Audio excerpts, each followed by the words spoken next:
Hello students, हम जो है करंट इलेक्ट्रिसिटी के अंदर न्यूमेरिकल प्रॉब्लम कर रहे थे। तो कुछ प्रॉब्लम जो है रेजिस्टेंस कम्बिनेशन, सेल कम्बिनेशन की हमने करवाई थी। अब कुछ एक टिपिकल प्रॉब्लम होती हैं जो डिपेंड करती हैं करंट के डिस्ट्रीब्यूशन की सिमेट्री के ऊपर, या रेजिस्टेंस का जो सर्किट अगर एक सिमेट्रिक सर्किट बन जाता है जिसको हम इक्वी पोटेंशियल पॉइंट भी कह देते हैं, उनके टाइप का जो कम्बिनेशन है ना, जो उसके न्यूमेरिकल करने आज हमने। तो इनके अंदर ये दो न्यूमेरिकल हैं, एक ये और एक ये, जिनसे क्लियरली समझ में आ जाएगा कि ये जो रेजिस्टेंसेस हैं ये कम्बिनेशन किस टाइप का है। अब हम देखते हैं कि यहाँ से अगर मान लिया करंट आई फ्लो करता है यहाँ से, तो रेजिस्टेंस जो होता है वो एक टाइप की एक ब्रेकर होता है, रास्ते में रुकावट होती है करंट की। तो जिस टाइप का रेजिस्टेंस होता है, जिस टाइप का ब्रेकर होता है, वो उसी के अकॉर्डिंग जो है व्हीकल को स्लो होना पड़ता है। तो सिमिलरली करंट भी जो है ना उसी के अकॉर्डिंग उसका फ्लो होता है, ब्रेकर के अकॉर्डिंग। तो यहाँ पे अगर तीनों रेजिस्टेंसेस एक जैसे हैं, आर और आर, ये तीनों रेजिस्टेंस एक जैसे हैं, तो करंट जो है वो इक्वल प्रोपोर्शन में यहाँ से मूव करेगा। और इस सर्किट को कंप्लीट करने के दो तरीके होते हैं। या तो हम देखो, सर्किट के कोई भी सर्किट होता है उसके दो एक्सिस होते हैं, एक को तो बोलते हैं हॉरिजॉन्टल एक्सिस या वर्टिकल एक्सिस, यानी कि ये हॉरिजॉन्टल एक्सिस है और ये वर्टिकल एक्सिस या परपेंडिकुलर एक्सिस ऑफ सिमेट्री। इसका मतलब ये होता है कि हम जो है ना इनको फोल्ड करें। ये जो कॉम्बिनेशन है परपेंडिकुलर एक्सिस सिमेट्री का मतलब है कि जैसे ये हाथ है हमारे पास, तो ये एक्सिस है, अगर हम इसको ऐसे फोल्ड कर देते हैं तो ये जो है ना एग्जैक्ट सिमेट्री होगी हमारे पास उंगलियों की। इसी तरह ये परपेंडिकुलर एक्सिस सिमेट्री है कि ऐसे फोल्ड करें और ये ऐसे हो जाए, तो ये परपेंडिकुलर एक्सिस ऑफ सिमेट्री होता है। इस टाइप की जो सिमेट्री होती है उसमें जो पॉइंट, जो नोड मिलते हैं, यानी कि जो एंड टू एंड जो होते हैं, पहले अलग अलग पॉइंट थे ऐसे, लेकिन ये उंगलियां मिलने के बाद जो है ना यहीं पे आ गई। तो ये जो पॉइंट है ये इक्वी पोटेंशियल पॉइंट होंगे, क्योंकि रेजिस्टेंस की सिमेट्री सेम है और सर्किट की सिमेट्री सेम है। तो जो ये जो पॉइंट जहाँ पे मीटिंग होती है ये होते हैं इक्वी पोटेंशियल पॉइंट। तो इस केस में यहाँ से देखते हैं कि अगर हम इसको ऐसे करना चाहें, ऐसे फोल्ड करेंगे तो भी ये सिमेट्री के परपेंडिकुलर एक्सिस के भी सिमेट्री है, और ऐसे फोल्ड करें तो पैरेलल एक्सिस यानी कि वर्टिकल हॉरिजॉन्टल एक्सिस के भी सिमेट्री है। तो इसका मतलब जो पॉइंट मीट करते हैं वो इक्वी पोटेंशियल होंगे, और इक्वी पोटेंशियल पॉइंट्स के बीच का जो रेजिस्टेंस है ना वो नेग्लिजिबल हो जाता है, क्योंकि जब तक पोटेंशियल डिफरेंस होता है तभी करंट फ्लो करता है। यहाँ पे पोटेंशियल V1 है और यहाँ पे V2 है मान लिया इस वायर में, तो अगर V2 ग्रेटर देन V1 होगा तो करंट फ्लो करेगा इधर, और V1 ग्रेटर देन V2 हो जाता है तो करंट फ्लो करता है V1 से V2 की तरफ, यानी कि पोटेंशियल डिफरेंस के कारण ही करंट फ्लो होता है। ये हमें क्लियर कट पता है कि जो करंट है उसके फ्लो होने का कारण होता है potential difference at the ends of a wire. अब यहाँ पर क्या है, हम चाहे तो हम पैरेलल एक्सिस ऑफ सिमेट्री लगाएं या लगाएं करंट डिस्ट्रीब्यूशन। यहाँ से आर में करंट गया, आर में गया, आर में गया, तीनों रेजिस्टेंसेस बराबर है, इसका मतलब करंट जो है वो इक्वल प्रोपोर्शन में यहाँ पे जाएगा। मतलब इस सर्किट में करंट जाएगा I/3। तीन करंट रेजिस्टेंसेस हैं, तीनों बराबर हैं, तो तीनों में जो है करंट जाएगा उसका तीसरा हिस्सा। ठीक है, अगर यहाँ पे हमें इस टाइप में परेशानी होती है कि I/3 करने में, तो हम पहले ही देख लेते हैं कि करंट की सिमेट्री कहाँ हो रही है। तो उसमें हम यहाँ पे करंट 3I भी ले सकते थे। इंटरिंग करंट अगर 3I ले लेते, 3I, तो वो तीन हिस्सों में जाके डिवाइड हो जाता है, आगे I और I, क्योंकि रेजिस्टेंसेस बराबर है। तो सीधी सी बात है कि जब रेजिस्टेंसेस बराबर हैं, करंट इनमें सेम होगा, तो इसका मतलब ये हुआ कि जो इसके बीच का जो पोटेंशियल ड्रॉप होगा वो सेम होगा। मतलब इसके बीच का पोटेंशियल और इसके बीच का पोटेंशियल, इसके बीच का पोटेंशियल ड्रॉप जो है वो क्या होगा, सेम है। तो इसका मतलब ये जो पॉइंट है, ये पॉइंट है और ये पॉइंट है, ये हो गए इक्वी पोटेंशियल पॉइंट। और जब इक्वी पोटेंशियल पॉइंट होते हैं तो उनके बीच में कोई भी रेजिस्टेंस कनेक्ट कर दो, चाहे छोटा या बड़ा, उसमें करंट फ्लो नहीं होगा। इसका मतलब ये हुआ कि ये जो पॉइंट है ये A और ये मान लिया B और ये C, ये तीनों पॉइंट इक्वी पोटेंशियल सरफेसेस हैं। तो इस सर्किट की जो दूसरी सिमेट्री बनेगी वो ये बनेगी कि ये तीनों पॉइंट जो है वो एक जगह इकट्ठे हो जाएंगे। ये तीनों रेजिस्टेंसेस जो हैं वो एक ही पॉइंट के ऊपर हैं, मान लिया नहीं होंगे, क्योंकि ये जो पॉइंट है वो इक्वी पोटेंशियल पॉइंट है। ये बीच वाले पॉइंट पे ये जो रेजिस्टेंस है नेग्लिजिबल है। इनमें कोई भी करंट फ्लो नहीं होगा।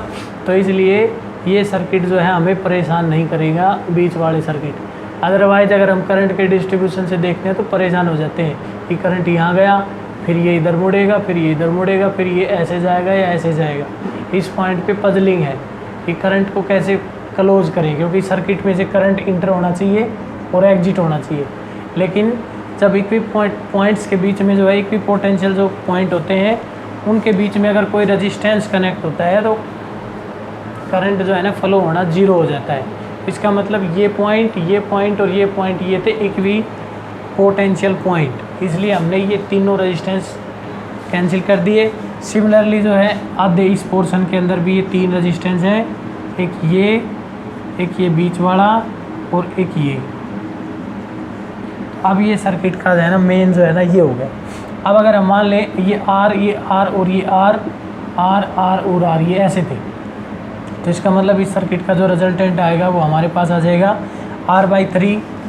इन तीनों ये पैरेलल कॉम्बिनेशन में है, ये बनेगा रेजिस्टेंस हमारे पास R/3 और अगला भी बनेगा R/3 और ये हो गया हमारे पास। ये बैटरी हमने 20 वोल्ट की दिखा रखी है। हमने करंट डिटरमाइन करना है यदि R की वैल्यू कितनी हो, 30 ओम हो। तो नेट R/3 प्लस R/3 इन दोनों को अगर सीरीज़ में जोड़ते हैं तो रिजल्टेंट रेजिस्टेंस हो जाता है हमारे पास 2R/3, यानी कि डबल जुड़ जाएगा सीरीज वाला।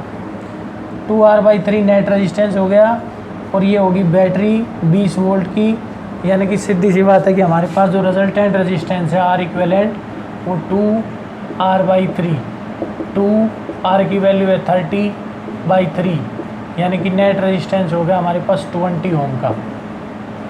और अब हमारे पास जो बैटरी है उसका पोटेंशियल भी है 20 ओम और करंट हमने डिटरमाइन करना है V/R के फार्मूले से हम करंट निकालेंगे तो 20/20, 20/20 हमारे पास करंट की वैल्यू आ जाएगी 1 एम्पियर, यानी कि सर्किट का जो करंट होगा वो 1 एम्पियर होगा।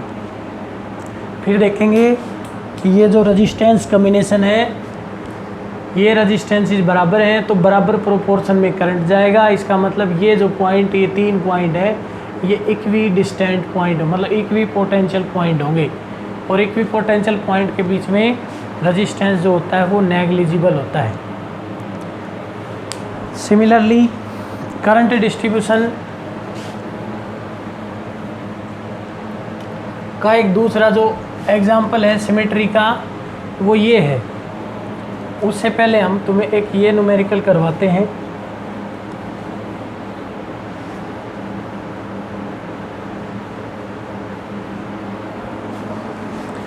मान लिया ये एक रेजिस्टेंस है R, फिर ये दूसरा रेजिस्टेंस R, यहाँ से एक रेजिस्टेंस R गया ऐसे, उसके बाद यहाँ पे 2 ब्रांच बनी, यहाँ से एक रेजिस्टेंस जो है वो ऐसे आया और फिर ये यहाँ पे चला गया और फिर ये रेजिस्टेंस हो गया। अब यहाँ से देखते हैं कि आई करंट इंटर हो रहा है, ये भी R है, R और ये सारे R रेजिस्टेंसेस हैं, इनकी वैल्यू चाहे कुछ भी हो। तो हम देखते हैं कि यहाँ से करंट जो है ना इक्वल प्रोपोर्शन में इंटर हुआ है। ये जो करंट है इसके 2 हिस्से हो जाएंगे I/2 और I/2, क्योंकि अकॉर्डिंग टू रेजिस्टेंस जो है करंट इक्वल प्रोपोर्शन में इंटर होगा। अब यहाँ से जो है ना ये करंट 2 हिस्सों में डिवाइड होगा और ये जो करंट अब ये फिर ये ऐसे होगा। इस पॉइंट पे अगर हम करंट डिस्ट्रीब्यूशन देखते हैं तो एग्जिट में भी ऐसे ही देखना पड़ता है और इंट्रेंस में भी। अगर हमारे पास इंट्रेंस और एग्जिटेंस की जो है सिमेट्री सेम होती है तो करंट जो है वो कहीं पर भी जो नोड बनती है बीच में, उसका जो नोड का जो पॉइंट है, जो कनेक्शन पॉइंट होता है, वहाँ पे डिस्टर्बेंस नहीं होती है। मतलब कहने का ये है कि ये करंट इस ब्रांच में नीचे की तरफ जो करंट आया था वो इस पॉइंट पे कोई डिस्टर्बेंस नहीं करेगा, वही करंट जो है वो यहाँ से घूम के इधर चला जाएगा। मतलब ये पॉइंट जो है इस करंट का रास्ता बिल्कुल सीधा है, क्योंकि एग्जिटेंस में भी करंट जो है ना उसी प्रोपोर्शन में आउट होना है। अगर इसका कुछ हिस्सा इसमें ऐड हो जाए या इस करंट का कुछ हिस्सा जो है इस ऊपर वाले करंट में ऐड हो जाएगा तो हमारे पास जो है ना करंट सिमेट्री सेम नहीं रहेगी, एग्जिटेंस जो है करंट का बराबर नहीं रहेगा इन दोनों रेजिस्टेंसेस में, लेकिन इनकी दोनों की वैल्यू बराबर है, एक प्रोपोर्शन में है। तो जिस प्रोपोर्शन में रेजिस्टेंस होते हैं उसी प्रोपोर्शन के अकॉर्डिंग करंट एग्जिट होता है। ये बराबर है तो बराबर एग्जिट होगा, 2/3 के रेशियो में होते तो 2/3 के रेशियो में ही करंट जो है एग्जिटेंस होनी थी उसकी, यानी कि उल्टा हो जाता है, जो रेजिस्टेंस ज़्यादा था उसमें करंट कम और जो कम है उसमें ज़्यादा। लेकिन यहाँ पर क्या है, ये इक्वल है, ऐसे ही है। तो सिमेट्री अगर इंट्रेंस की सेम है तो एग्जिटेंस की भी सेम होनी चाहिए, इसलिए करंट जो है वो इसमें इस सर्किट का जो करंट है ना वो इस सर्किट के करंट को डिस्टर्ब नहीं करेगा, यानी कि इस ब्रांच के करंट को डिस्टर्ब नहीं करेगा। तो हम इसको ऐसे मान सकते हैं, ये जो सर्किट है इसको हम ऐसे बना सकते हैं।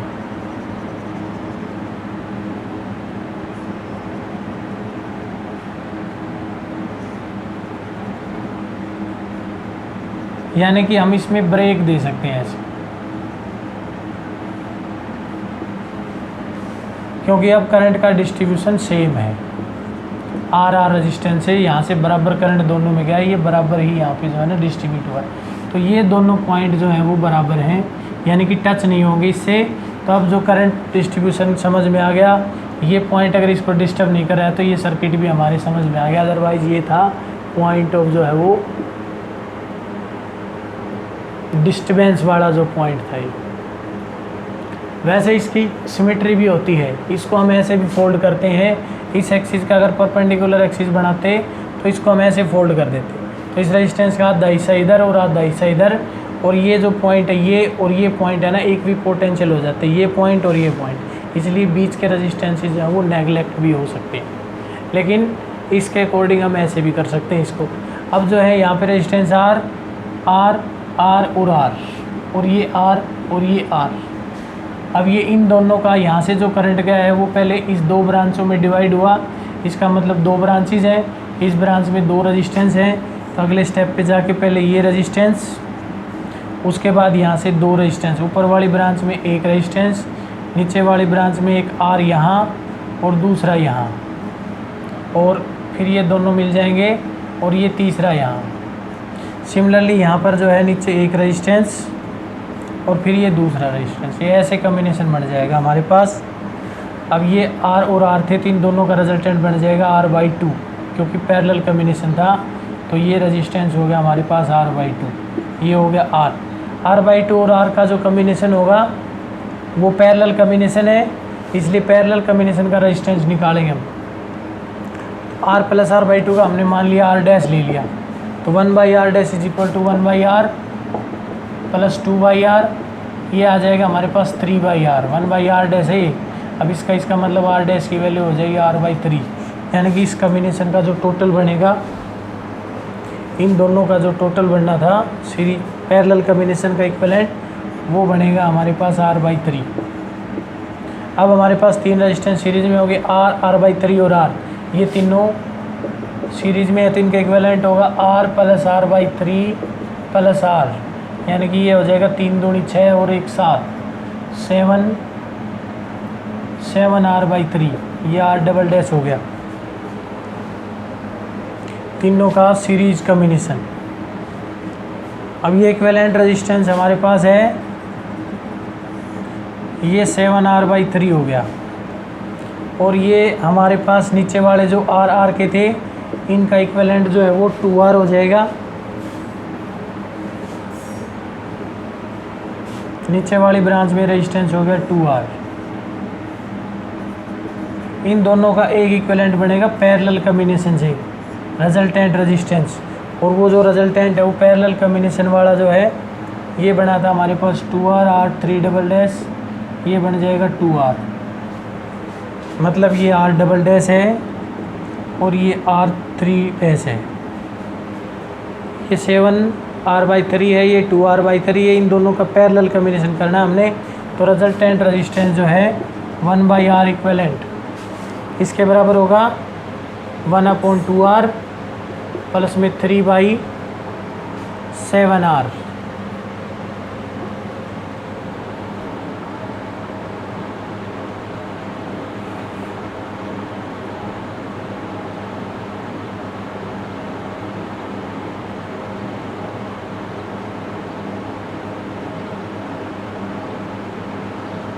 ये रेजिस्टेंस 3/r, इसका reciprocal r/3, r/3 r plus r 3/3, 3 6 और 1 7। तो हमारे पास रेजिस्टेंस ये होगा। अब इसका इक्विवेलेंट जो है 7r जो है, इसका एलसीएम जो है कितना लेंगे हम, 14r लेंगे। 14 आएगा तो यहाँ पे आएगा 7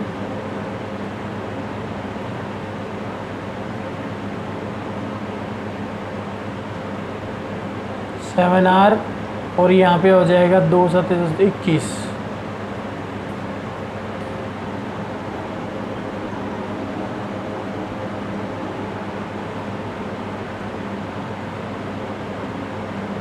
सेवन अपॉन 21, तो ये हो जाएगा हमारे पास 28/14r।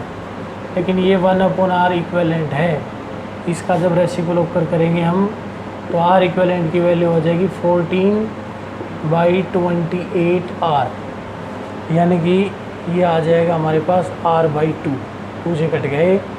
तो रिजल्टेंट रेजिस्टेंस जो है r इक्विवेलेंट वो हमारे पास r/2 हो जाएगा।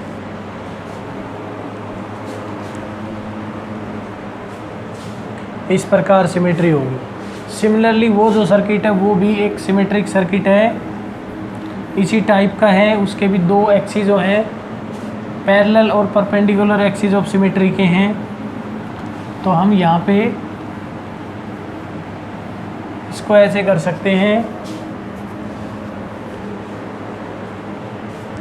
कि इसको अगर हम वैसे फोल्ड करें, इस ब्रांच को अगर हम घुमा के यहाँ ले जाना चाहें, मतलब इसको अगर ऐसे फोल्ड कर देते हैं तो ये पॉइंट जो है, ये मान लिया हमने A है, ये B है, ये C, ये D, ये E और ये F और ये G।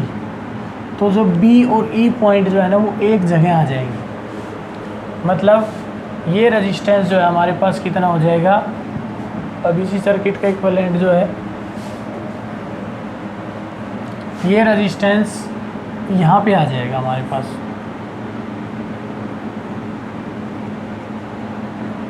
ये B और E पॉइंट एक जगह इकट्ठे हो जाएंगे ऐसे,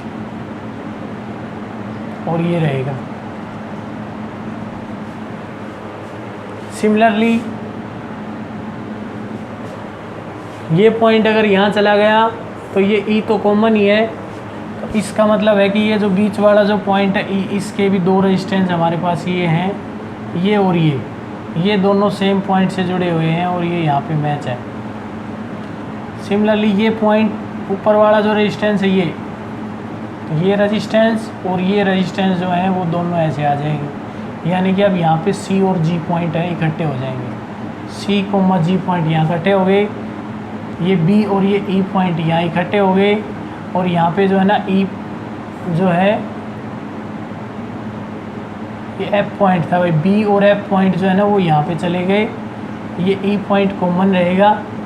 अब जैसे ये इसको हम ऊपर पलट रहे हैं, ऐसे ऊपर पलटा हमने इसको, ऐसे इसको ऊपर की तरफ फोल्ड किया है पैरेलल एक्सिस ऑफ सिमेट्री में, तो ये रेजिस्टेंस यहाँ चलेगा, इक्विपोटेंशियल पॉइंट है ये।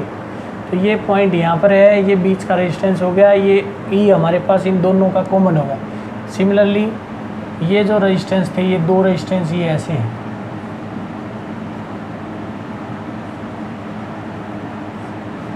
और यहाँ से जब C और G पॉइंट इकट्ठे हो गए तो C और G पॉइंट के बीच में जो रेजिस्टेंस है जो D से कनेक्ट है, वो दोनों रेजिस्टेंस जो है वो यहाँ आ जाएंगे D पॉइंट पे।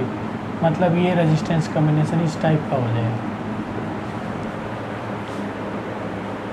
इस सर्किट को हमने फोल्ड किया तो B और F पॉइंट एक जगह आ जाएंगे, G और C पॉइंट एक जगह आ जाएंगे, तो इनके बीच का रेजिस्टेंस, अब ये सारे R के हैं।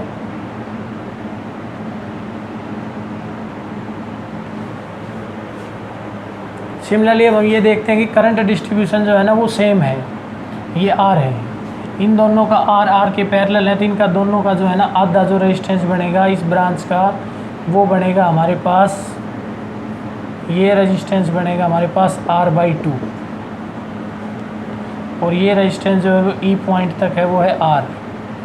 फिर ये जो ब्रांच यहाँ आ रही है इसका भी इक्विवेलेंट बनेगा हमारे पास, दोनों पैरेलल में है R/2। ऊपर वाली जो ब्रांच है उसमें भी रेजिस्टेंस R/2, और ये जो ब्रांच इधर गई इसका रेजिस्टेंस भी R/2 और ये रेजिस्टेंस जो है वो R होगा, और जो आउटपुट में हमारे पास रेजिस्टेंस आ रहा है वो भी R/2 है, इन दोनों का पैरेलल। अब हम देखते हैं कि यहाँ से जो करंट गया है वो दो रेजिस्टेंसेज में गया, R में और R/2 में, और एग्जिट में भी हमारे पास जो करंट है वो है R में और R/2 में। सेम डिस्ट्रीब्यूशन है इंट्रेंस का और एग्जिट का। इसका मतलब ये हुआ कि जो इस ब्रांच का जो करंट है वो इसी ब्रांच में वापस आ जाएगा, तो ये पॉइंट डिस्टर्बिंग पॉइंट नहीं है। मतलब यहाँ पे हमने पजल नहीं होना है, यहाँ से जो करंट गया था वही रेजिस्टेंस इतने रेजिस्टेंस में वापस आ रहा है, तो इसका मतलब ये जो डिस्टर्बिंग पॉइंट नहीं है, ये करंट ही ऐसे जाएगा इन दोनों ब्रांचेज में। मतलब ये सर्किट जो है वैसे बन जाएगा हमारे पास, जो पहले बनाया था हमने ऐसे, पिछले वाले जो न्यूमेरिकल में बनाया है एज इट इज़ ये सर्किट बनेगा हमारे पास।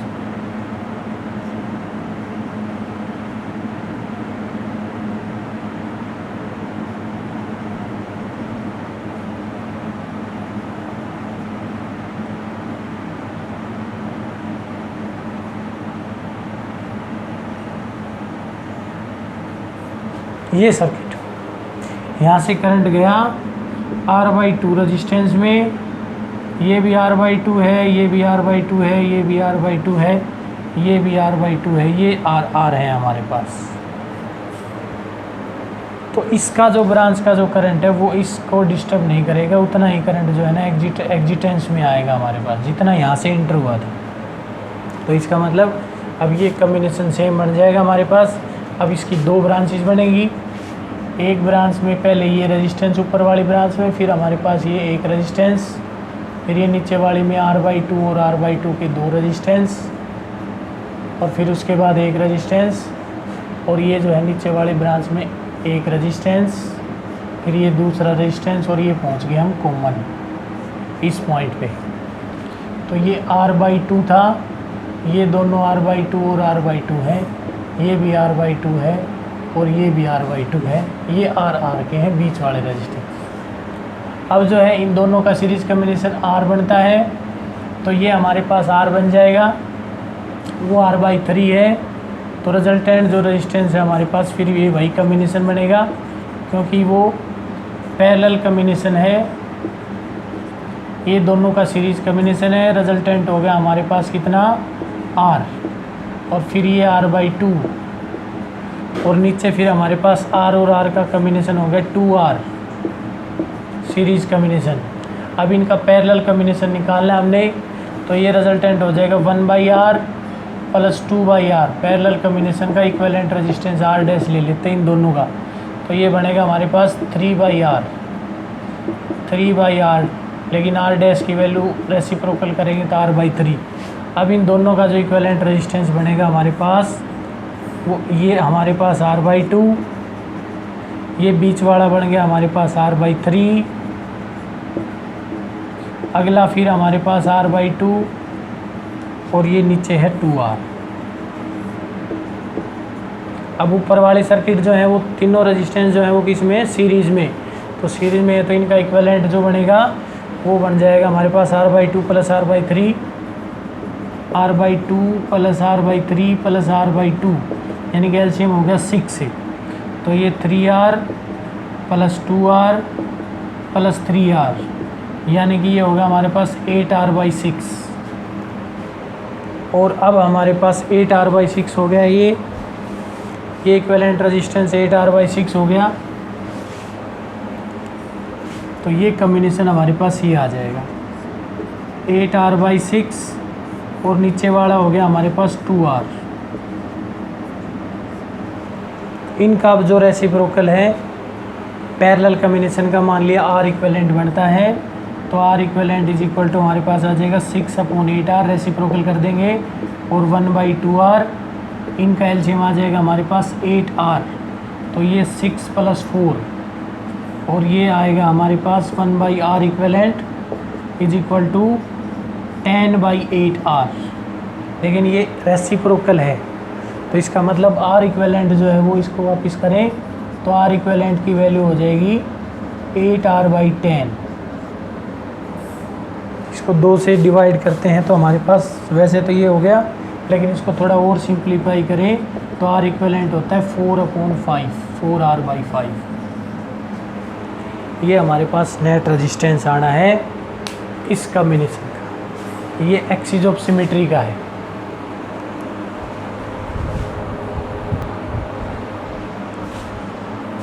ये एक बिल्कुल सिंपल कॉम्बिनेशन है।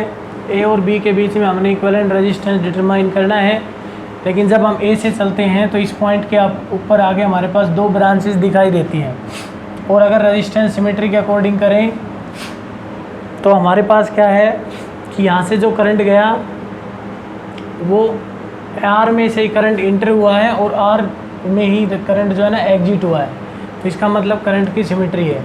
लेकिन ये जो बी और सी और डी पॉइंट है ये एक वायर से ही कनेक्ट है, और कनेक्शन वायर चाहे कितनी बड़ी हो लेकिन जो पॉइंट होते हैं वो इक्वी पोटेंशियल होते हैं। तो इस सर्किट का जो कंक्लूजन आएगा हमारे पास, यानी कि इक्विवेलेंट सर्किट बनेगा, वो ये बनेगा, ये ऐसे एक रेजिस्टेंस और ये सी पॉइंट को डी पॉइंट को घुमा के हम यहाँ लेके आ सकते हैं। तो अब हमारे पास जो है ये दोनों रेजिस्टेंसेस जो थे वो ई पॉइंट वाले वो दोनों घूम के इकट्ठे हो जाएंगे, ऐसे एक ही पॉइंट पे आ जाएंगे, इसी पॉइंट पे। यानी कि हम इसको ऐसे भी लिख सकते हैं ऐसे, और फिर चले जाएंगे हम बी पॉइंट के ऊपर, ये आर होगा।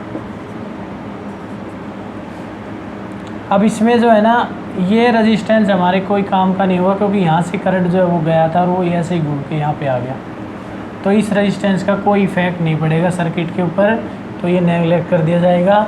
अब इक्विवेलेंट रेजिस्टेंस जो है वो हमारे पास ये हो जाएगा, बस ए से लेके बी का R+R, यानी कि रिजल्टेंट रेजिस्टेंस हमारे पास सीरीज़ कॉम्बिनेशन हो गया 2 रेजिस्टेंसेस का, ए और बी के बीच में, और ये हो गया 2R।